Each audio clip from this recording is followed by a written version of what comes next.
আর আমরা মা বোনদেরকে রিকোয়েস্ট করব, 4টা মূলনীতি মেনে কাপড় চোপড় পরবেন।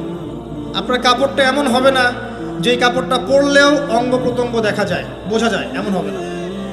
কাপড়টা এমন হবে না এত টাইট ফিটিং যে আপনার অঙ্গের উঁচু নিচু অবয়ব বোঝা যায়, এমন হবে না।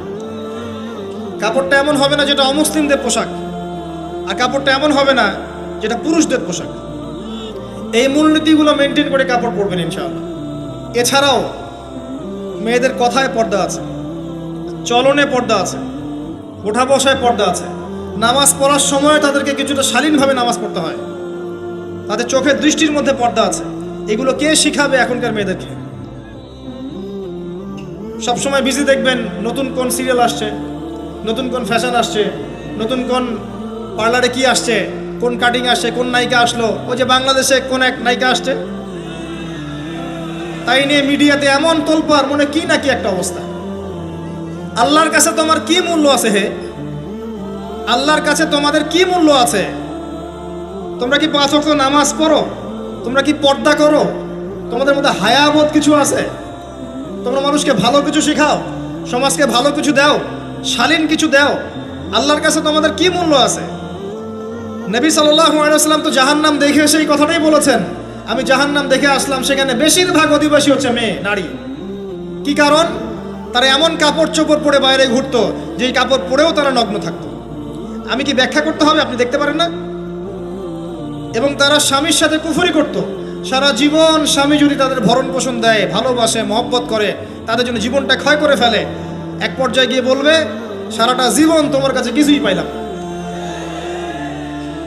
বাস্তব। এগুলোর কারণে মেয়েরা বেশি বেশি জাহান্নামে যাবে, এবং তারা মানুষ মারা গেলে মাতম করে, বুক পিঠ চাপড়ায়, এই কারণে যাবে।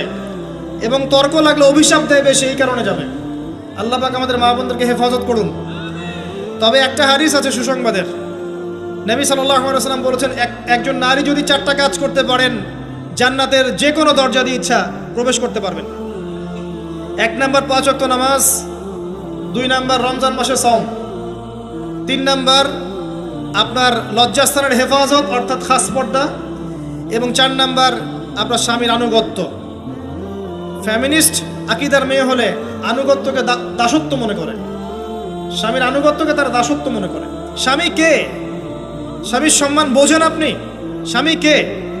যার ব্যাপারে নবী সাল্লাল্লাহু আলাইহি ওয়াসাল্লাম বলেছেন, আমি যদি আল্লাহ ছাড়া অন্য কাউকে সেজদা করতে বলতাম, তাহলে মেয়েদেরকে বলতাম তারা যেন স্বামীদেরকে সেজদা করে। আপনাকে আমি কিভাবে বুঝাবো স্বামী কে, স্বামীর মর্যাদা কোথায়? এগুলো কি ইসলাম মেয়েদেরকে ডমিনেট করছে এগুলো দিয়ে? কেন? এই স্বামী আপনার জন্য সারাটা জীবন ক্ষয় করে ফেলে। একটা চোর পর্যন্ত, একটা চোর, একটা করাপ্টেড মানুষ, দুর্নীতিগ্রস্ত মানুষ, সে চুরি করে, দুর্নীতি করে এনে বাচ্চাকে খাওয়ায়। একটা ধর্ষক পর্যন্ত ওর মেয়েকে আদর করে। পুরুষ মানুষ কি জিনিস কেমন করে বুঝবেন?